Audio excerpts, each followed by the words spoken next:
Olá pessoal, nesse vídeo eu vou falar sobre a polarização estável do emissor. Bem, antes de iniciar, vou dar uma explicação sobre uma configuração mais adequada para essa polarização que nós vimos anteriormente, sobre a polarização fixa. A polarização fixa tem um grande inconveniente, na forma que está aqui, de ter que utilizar duas fontes, né? Então temos uma fonte aqui no lado da base e uma fonte do lado do coletor, né? Mas esse problema é facilmente resolvido fazendo da seguinte forma, né? Primeiramente, nós consideramos que as fontes são iguais, então ao invés de utilizar duas fontes com valores diferentes, nós podemos utilizar duas fontes com os valores iguais.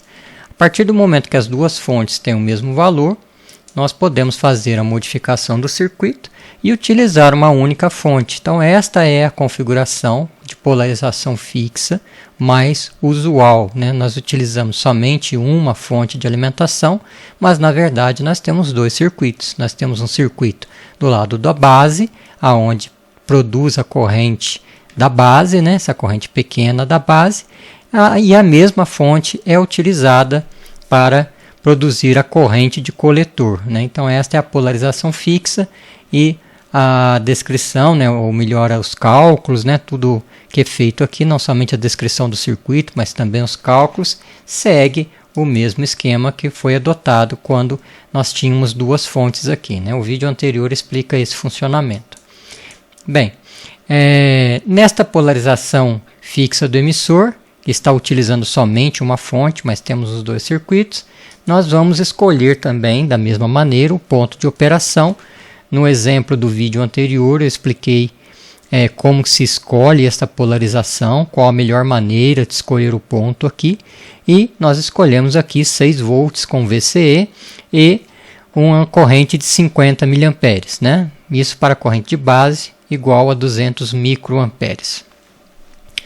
Um problema desse tipo de configuração, da configuração fixa do emissor, é isto aqui, olha. Nós sempre consideramos o beta como se fosse um valor fixo, né? Um valor que o transistor possui no processo de fabricação, ou enfim, é um componente que tem um beta fixo. Mas quando a gente analisa a variação do beta com a temperatura ou a variação do beta com relação à corrente, nós podemos ver que existe uma enorme variação. Neste exemplo aqui, olha, o beta, vamos supor aqui uma corrente de a escala que acredito que esteja normalizada, teria que ver o fabricante, mas vamos supor aqui 1 nessa escala, né?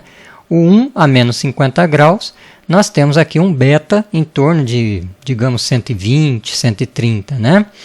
Quando a temperatura vai aumentando, o beta vai aumentando, olha, chega praticamente a 200, a temperatura ambiente, e quando chega a 150 graus, nós estamos a 300, ou seja, o beta não é um valor fixo.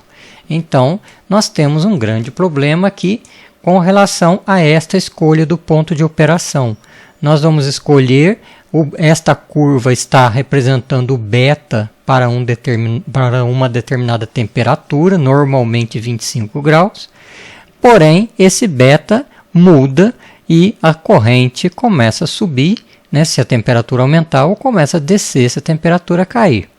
Bem, para resolver esse problema da variação do beta, que vai atrapalhar o funcionamento do nosso circuito, né, tirar totalmente fora do ponto de operação, nós temos uma solução simples. Antes de ver a solução, vamos ver aqui o que acontece com esse circuito com o aumento da temperatura, né? Vamos supor que o beta inicialmente está com beta igual a 50, né?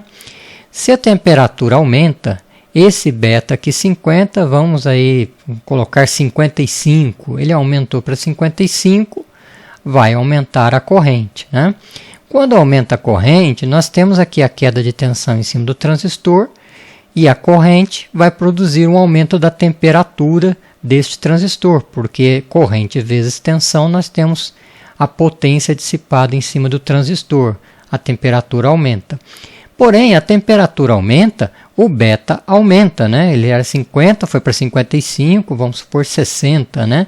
Aumentou O beta aumenta a corrente, aumenta a corrente, aumenta a temperatura e assim vai. Nós temos isso aqui, olha, o beta aumenta, a corrente aumenta. O transistor esquenta, o beta aumenta. E nós temos a chamada corrida térmica, né? Isso aqui, a temperatura vai aumentando, a corrente vai aumentando, o transistor vai esquentando e assim vai, né? Bem, para resolver esse problema, nós podemos colocar um resistor aqui no emissor. Como assim um resistor no emissor vai conseguir contornar o problema do aumento do beta? Vamos analisar aqui, olha. Nesse circuito, se o beta aumenta, a corrente aumenta, perfeito, né? A corrente aqui vai aumentar. Porém, agora nós temos um resistor e a tensão nesse resistor RE, ele vai aumentar, né? Então, aumentou a tensão nesse resistor. Ora, se aumenta a tensão nesse resistor, a tensão que está no emissor vai aumentar. Aumentando a tensão no resistor, aqui nós temos o VCC menos 0,7 e menos esta tensão. Ora, se essa tensão aumentou, nós vamos ter menos tensão em cima da resistência de base. Veja bem, nós aumentamos a tensão aqui, então, essa aqui é fixa em 0,7, mas se aumentou aqui, a tensão que está em cima deste resistor diminui. E se a tensão aqui diminui, a corrente da base diminui. Então, o que antes era um aumento da corrente, passou a ser uma diminuição da corrente da base. Se a corrente da base diminui, a corrente do coletor vai diminuir, né? Porque essa corrente aqui ela é proporcional à corrente da base, é beta vezes a corrente da base, né? Então, o aumento da temperatura aumenta a corrente, mas diminui o IB e a corrente volta ao normal, né? Então, isso, na verdade, não é assim, aumentou, ele aumenta e diminui, né? Tudo ocorre de uma forma sincronizada, vamos dizer assim, né? Simultâneo. À medida que isso aqui vai tendendo a aumentar, isso aqui vai tendendo a diminuir. E dessa maneira, nós conseguimos estabilizar, né? Vamos estabilizar esse circuito em função da corrente, né? O beta vai interferir muito menos. Bem, aí vem uma questão, como é que a gente calcula este circuito, né? Para calcular esse circuito, que veja bem, vamos retornar aqui, olha, nós temos a corrente da base, depende da corrente do coletor, mas a corrente do coletor depende da corrente da base, uma coisa amarrou na outra, né? Então, para solucionar isso aqui, nós temos um recurso matemático que diz o seguinte: isto é possível, claro, comprovar, eu não vou demonstrar aqui, mas em termos práticos, o que nós fazemos? Quando vamos calcular a corrente na base, nós pegamos a tensão no resistor, a tensão nos componentes, e agora nós temos mais um resistor que a corrente da base vai passar por ele, né? Os resistores que estiverem no lado da corrente mais alta, né, na corrente C, na corrente E, nós multiplicamos por beta. Como assim? Vamos dar um exemplo aqui, né? Nesse circuito, nós temos aqui a corrente da base passando pelo resistor de 430K, perfeito, então é 430 mesmo, e passa também por esse resistor de 1K. Como esse resistor está do lado da corrente alta, então ele vai ser multiplicado por beta. Na equação matemática, ao invés de colocar 1K, nós vamos colocar 50 vezes 1K. Como é emissor, nós, matematicamente, descrevendo, temos que colocar beta mais 1, né? Porque além da corrente do coletor, tem a corrente da base que entra. Então, a equação fica assim.